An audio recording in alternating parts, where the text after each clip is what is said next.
百厘高息，月派出，自製長糧，簡單單買派息基金就做到。到底真係賺息賺價，財息兼收，定係搣本派息洗積蓄呢？今日我哋就嚟講講派息基金嘅藥性，到底係福定係伏？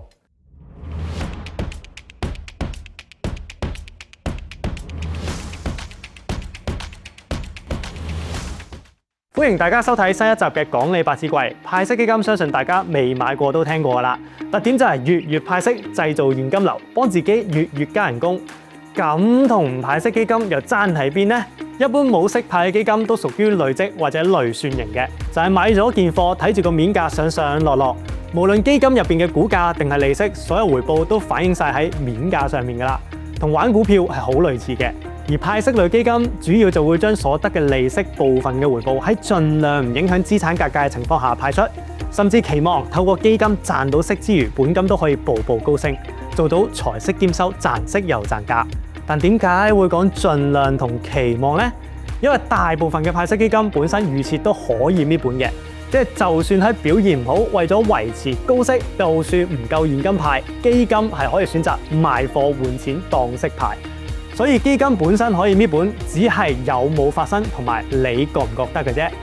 而更重要嘅係月派息呢一件事係好人性而反理性嘅投資操作。投資要訣第一步就係低買高賣嘅，呢個係投資賺錢嘅絕對定律嚟㗎啦，亦都係人人期望可達到又冇乜幾個做得到。最簡單又最難嘅道理，派息基金非常人性嘅部分就係佢每個月製造現金流。我擺低嚿錢就個月好似印鈔機咁派俾我使，呢樣係好合乎人性所需、開心嘅安排嚟嘅，亦都係即時睇到、摸到、使到嘅立即獎勵。但係要呢部印鈔機穩唔穩定，就好睇基金公司嘅功力啦。而且基金最基本嘅部分都分為債券類、股票類、混合類嘅資產，唔同類別對派息基金都有啲影響㗎。例如債券類基金先啦，簡單啲，起碼入邊 hold 嘅每條債都有一個預期嘅票息，本身都有個較清晰嘅年息可以預期得到。基金公司只需要計翻每條債買入咩價，每年派到幾多息，計翻個回報開支，多多少少都俾到一個穩定、容易維持嘅每月利息俾你。就好似呢隻入息基金咁，佢本身 hold 嘅債好多都已經5至6厘以上嘅票面息㗎啦。加埋近期債價跌咗咁多，債息唔變嘅情況下，即係原價100蚊個產，每個賺緊5厘，即係5蚊息啦。息價唔變，依家產跌到50蚊一個，都賺到5蚊息，咁對翻本金就高過5厘㗎啦。所以睇翻隻基金，佢債嘅面價都5-6厘息，預期基金派到5厘以上係相對合理嘅。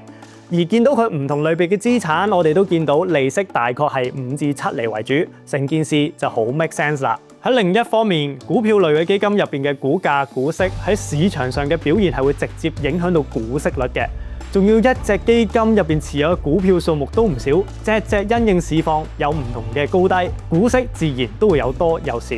喺咁多不確定因素下，派息基金又偏偏以一個固定嘅單位計一個固定金額，就好似我哋啱啱買咗嘅產，而家話產價調整埋派息，跌到50蚊嘅時候計5厘，得2個半收到。基金公司又要維持派5蚊，剩低2個半，錢從何來呢？咁就有可能出現搣本嘅情況啦，即係要平價賣產換錢派息俾我哋啊！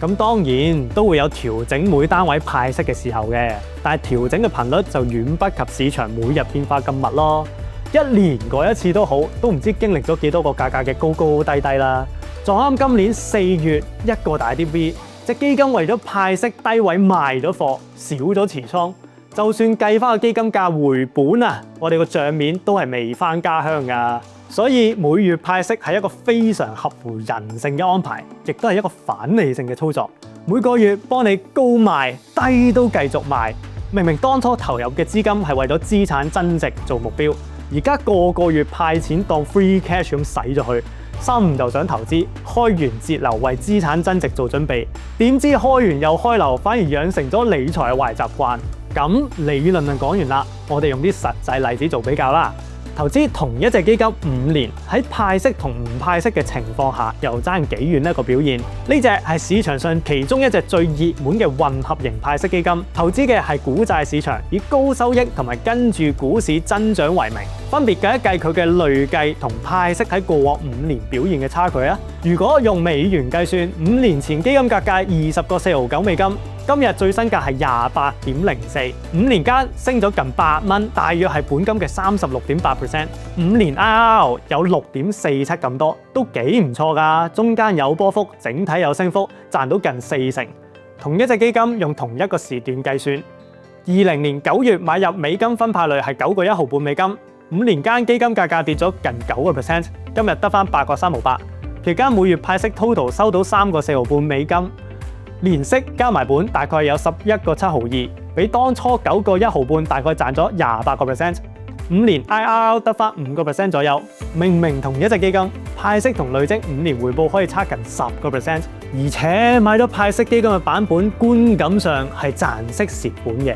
揸住隻基金都唔太舒服㗎，仲會覺得個市明明升到咁多創晒新高，我幾時先回本呢？主因係22年嘅股債雙殺，大幅加息令到債券嘅價值大受重擊，到今日債價都仲係喺低位嘅情況下未上得返嚟。呢隻基金已經係投資表現做咗適當嘅調整，喺大跌之後23年嘅3月由派緊9.4厘調低到每單位派8.4厘啫，減低咗維持高息對本金以及整體投資嘅表現影響。雖則網絡觀感上係差啲，但係大家見到呢個例子嘅基金已經係5年入邊做得比較出色嘅一隻嚟㗎啦。好多計埋息到今日都未返家鄉添㗎。咁其實買基金做投資又冇話奉服嘅，只係買嘅時候清唔清楚了解呢一件工具嘅真正運作，有冇一知半解，只睇好冇睇壞就做咗決定呢？清楚了解先可以真正避免出現期望嘅落差。唔想成為低賣高買，開完又開流嘅逆投資大師嘅話，最簡單第一個動作，如果冇現金流需要的話，筆錢真係以投資回報為目標嘅，可以考慮買累算為主嘅基金，真真正正將你嘅投資買喺你想買嘅市場，而唔俾派息所誘惑。而自認為能把持使錢誘惑嘅話，就算繼續買派息基金，享受派息嘅魅力都好，都可以將收得嘅利息放入低風險嘅增值資產，例如證券可常見嘅現金寶、一啲超短期嘅債券基金等等，為求收咗返嚟嘅利息唔好俾通脹蠶食，為嘅就係喺市場回調低位更低成本嘅價格嘅時候，可以將儲埋嘅利息一次買入，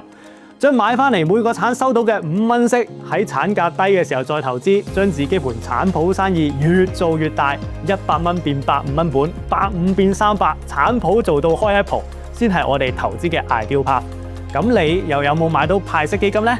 買咗開心收息嘅時候，又有冇留意下本金嘅表現啊？好嘅開心繼續持有啦，梗係差嘅話就揾下基金嘅報表，了解下跌嘅係咩原因。呢度係講理百子櫃，睇得開心嘅，你又有冇其他中報嘅經驗呢？留言分享下，記得 CLS 條片，下集再見啦，拜。